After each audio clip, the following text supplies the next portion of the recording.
Hi everybody, welcome back to OCO Today for Breeding British Birds, episode 9. Now, when you're breeding native bird species, it's never easy. There's always challenges that you have to overcome in order to achieve success. And that's why this week has been really bringing mixed emotions. We've had an utter disaster with a very special pair of British birds here, but we've also had some very good news from some of our other pairs. So a week of really mixed emotions, some really highs and some very lows too.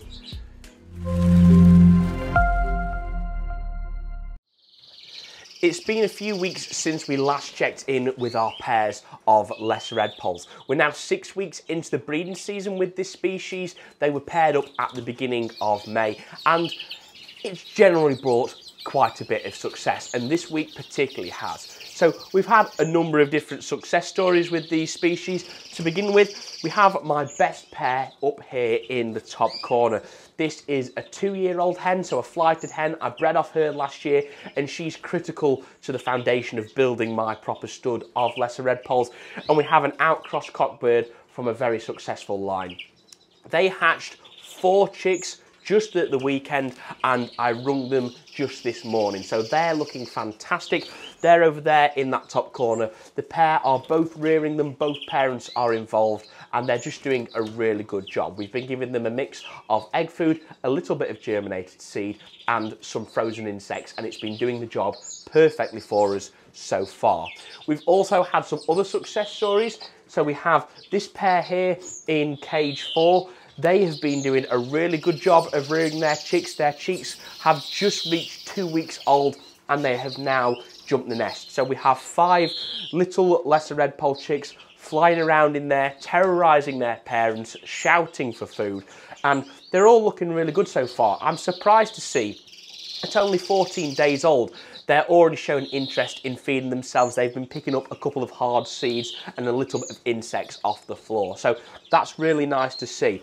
We've also got some more good news. So we've got a pair down here. We have a lesser red poll in there and actually a greenfinch chick we had to foster.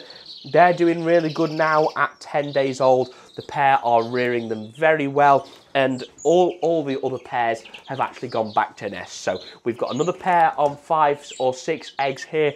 They're all full due in this next couple of days. We've got another pair down on eggs, another pair rebuilding up here. So really quite good news with our lesser red poles from the past few weeks. We have 6 pairs of canaries for this breeding season. It's been probably about a month or so now since we actually last checked in with them. So 6 pairs of North Dutch frills, all housed on the bottom row. We saw they had a flying start to the beginning of the breeding season.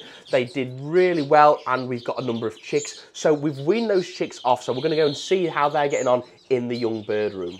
So we're out here in my young bird room now. This is my first ever original bird room. It's only a 5 foot wide by 7 feet long shed, but it's perfect to house all our youngsters in. So we've got it kitted out with cages. We've got plastic cages in here. I've also got some plastic sort of carrier slash show style cages in here that I can put individual birds in to have a closer look at if I think maybe they're going to make show birds or whatever. But we weaned off the young North Dutch frill canaries. So I think we bred about 17 or 18 of them, and we've put them in these slightly smaller cages at the bottom at the moment. The reason for doing this was just to monitor them a little bit more closely, make sure we've got them in smaller groups to see that they're definitely feeding themselves competently. So it's critical that they are feeding themselves when you wean them off. You need to make sure that they are, otherwise you're going to lose them. But they've all been getting a lot of egg food. They've been eating all of that egg food, but they've also now started to feed themselves on a lot of hard seed, which is perfect. So they're transitioning now. Their guts are more developed so they can digest those harder seeds. And I've been also giving them some Unico feed, soft feed as well from the Happy Bird products. So that's been doing really well. That's from Avian Supplies Limited. I'll leave a link in the description for you. But that's been doing a really good job, and they're now looking really really healthy and they filled out a lot. So really good news so far.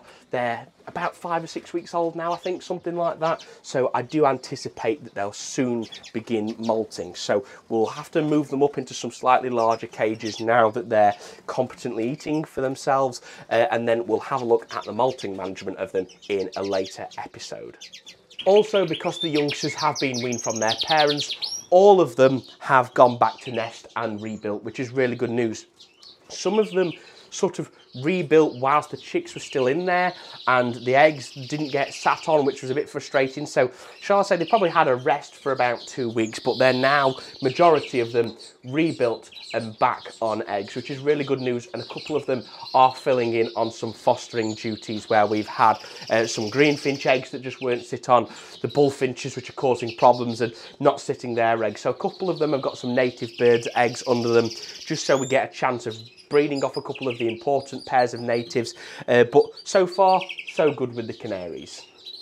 I'm afraid to say that it's at this site is where the utter disaster has occurred, and that is with the European hawfinches. So we've seen over the past month or so now, we've had some really good developments with the hawfinches. We've had chicks and they've done really well, but that all almost came to an end at the weekend. So the chicks reached 11 days old. We had 4 of them and they decided to jump the nest. They are a species that jumps the nest quite early because they grew pretty big for 11 days old. They were larger than a lot of the adult native finch species, to put that into a size comparison.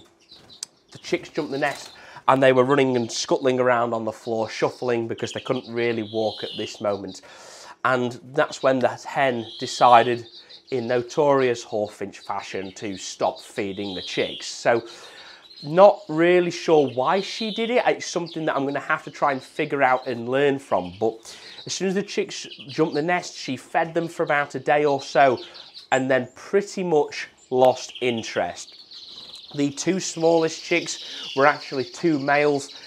They were stopped being fed. We lost one of them within 12 hours or so of jumping the nest, which was unfortunate, but shall I say expected, maybe because it was visibly smaller than the other chicks.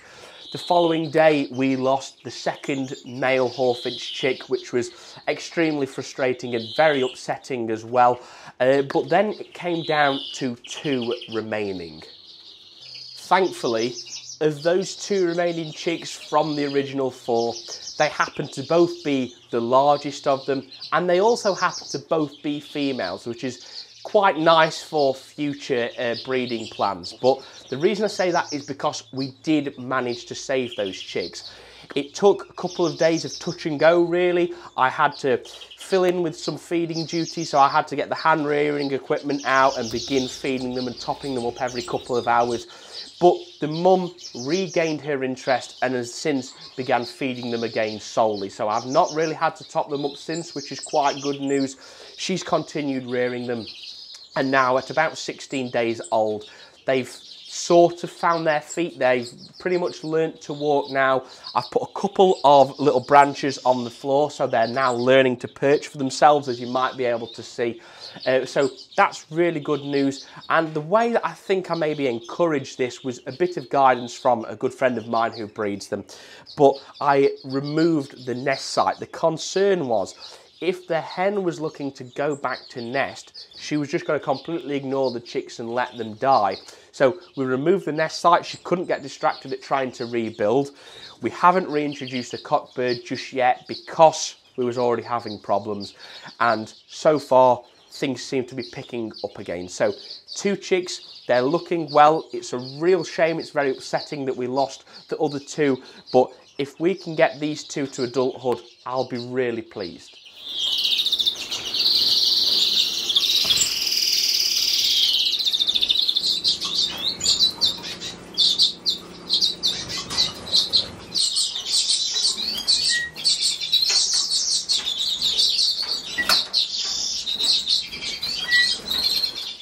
We've got a pair of twites in the bird room this breeding season. So the pair is in this central cage here. We saw last week that the pair had gone to nest and they were sat on 3 fertile eggs in the nest site there at the back. And I'm pleased to confirm that we have now got 3 5-day-old twite chicks. So those 3 chicks are doing really well. The parent birds have both been involved in rearing them, which is really good news. Sometimes there can be a species where the cockbird has no interest or involvement in the chicks whatsoever, but for at least this pair, they've been really good. So I've been giving them a mix of egg food, some germinated seed and some frozen insects.